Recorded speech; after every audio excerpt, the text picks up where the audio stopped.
c'est vrai qu'il y a urgence pour arriver à débloquer cette nouvelle tranche d'aide sans laquelle la Grèce sera incapable de faire face à son échéance du mi-octobre.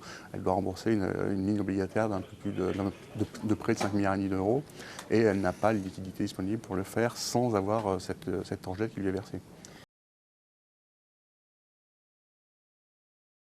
Il y avait des attentes qui s'étaient formées comme d'habitude, et comme d'habitude, ces attentes ont été déçues. Mais en plus, cette fois, les déclarations des uns et des autres ont montré un désaccord peut-être un peu plus important et des positions qui divergent entre les différents responsables politiques européens, ce qui a impressionné évidemment défavorablement les investisseurs et qui conduit à une nouvelle baisse des bourses ce matin, évidemment.